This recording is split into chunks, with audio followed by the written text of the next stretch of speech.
do the quick unboxing. Ninjutso Sora just came today. Tracking was a little different on this because it came from China. My tracking app took forever to get here. Like, it said that it was in China for a long time, then it said it was in like LA in a sorting facility, and then today was updated to saying it's out for delivery. It was really strange. So lately been running the Death Adder 3, put some grip tapes on there, which have been really nice. But let's go ahead and open this. First Ninjutsu product I have ever had. It's gonna be interesting. I like the box. The box is real nice. Nice little Sora right there. Wireless esports gaming mouse. Ninjutsu from community by community right here. That's kind of cool. Like a little cover for it. Really nothing else on the box. Just the specs on the back. You know, just saying the switch are Huano pink dots. Encoder, TTC, 3395 sensor, weighs 45 grams, 45 grams, which is really cool. So let's pop this out. All right, there it goes. It would not pop out. That's kind of cool that it covers that up. Here's the mouse. Oh my gosh, that thing is light. That thing is light. Really light. Opted for the black version because honestly that was the only one I can get. Everything else was sold out. So we're just gonna have to deal with the black version. I've been liking white mice. So in the box, essentially, mouse comes in here. Then you have your instruction manual with the USB to C converter cable with the wireless dongle there. So I'm gonna put the cable back in. Because I have a ton of cables, I'm just going to swap over so that way I don't have to move anything around. Extra feet and instruction manual in the box.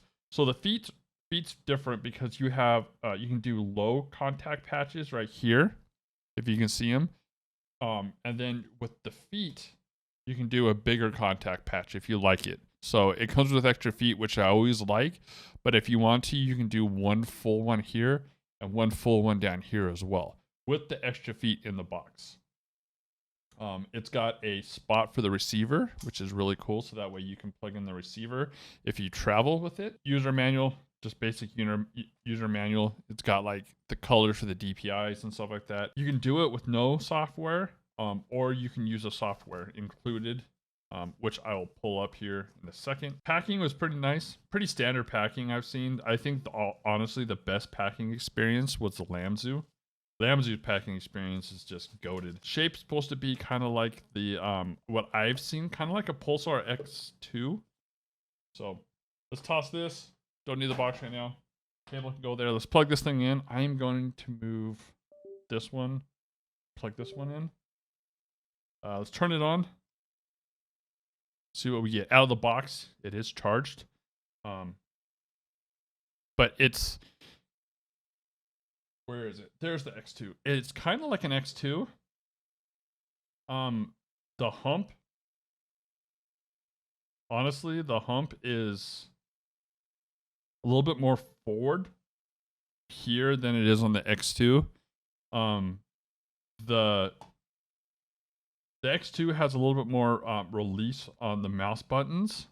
The Sora, doesn't have reliefs, like finger reliefs. Clicks are very nice. Way better than the Pulsar. Really good clicks. Scroll wheel is really solid as well. It feels good in my hand. But here's the, if you want to hear the clicks.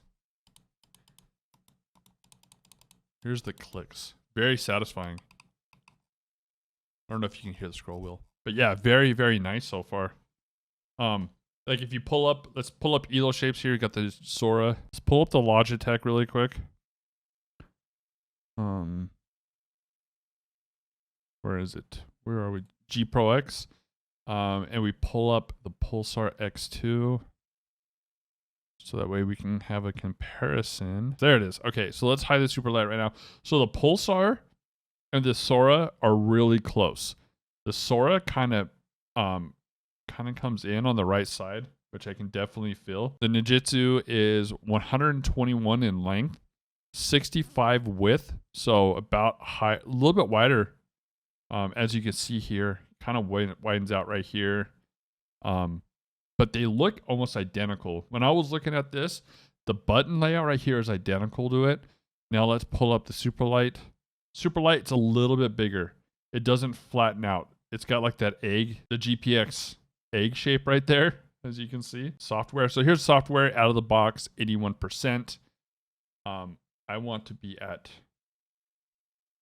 I actually want to be at 1600 DPI. So I don't want to do that. 1600 DPI. So I don't know if you guys see it here. Let's go back to full screen mouse. There's the DPI button right there. And if you turn it, the LED will tell you what color you're at. So there it is. It honestly feels nice. Kind of curves in a little bit more than the X2. And then like the edge is definitely here. Kind of pulls in a little bit more. But the weight, geez, the weight is way down from the X2. And like the Death Adder. Like the Lamzu, pull out the Lamzu really quick. You know, Lamzu's got a unique shape as well. You know, it's got the XM1 clone. The closest thing I would say it is to, you know, like the GPX has definitely got that egg shape. Definitely has got that like universal egg shape. This is definitely like, it's almost dang near identical to the X2, which I thought it was going to be, which is really, really, really nice. With the lower weight, the buttons feel really good on it. A little bit of pre-travel. You know, I think everything has a little bit of pre-travel in it, honestly, to tell you the truth.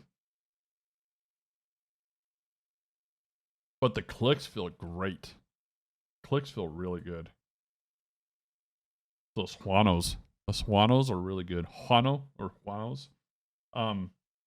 Then right here on the, like the mouse, like the side buttons, like the GPX mouse, like for the longest time, I was like, why does the GPX like they inserted their mouse buttons on the side a little bit more, but it's so that way they're not in the way.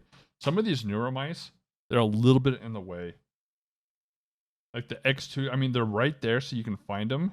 Like the Lamzu's really close with the side buttons, but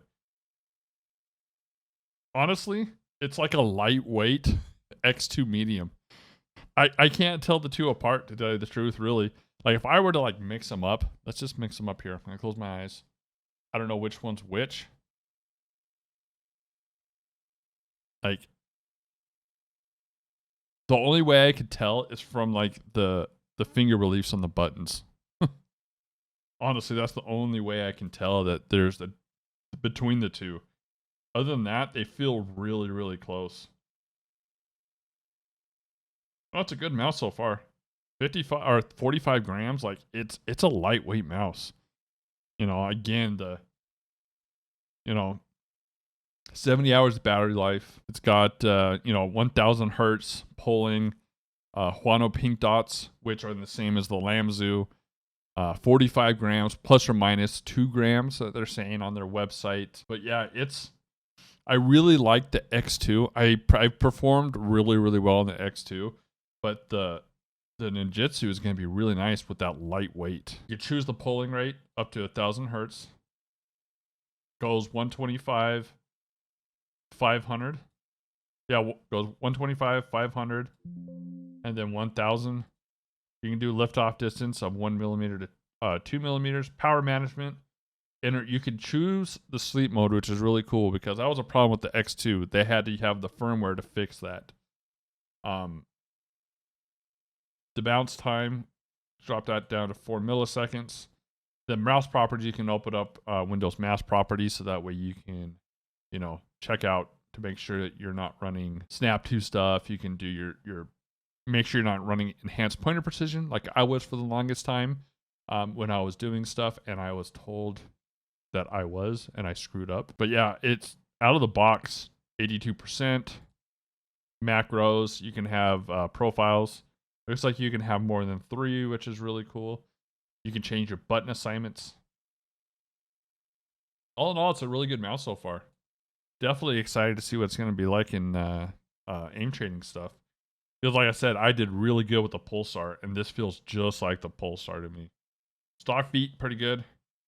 They glide really nice on the Saturn Pro. Really, really nice on the Saturn Pro.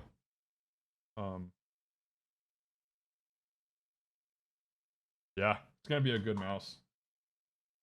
Move the X8 up here. We can put the X2 in its glory right down there by the Death Adder 3.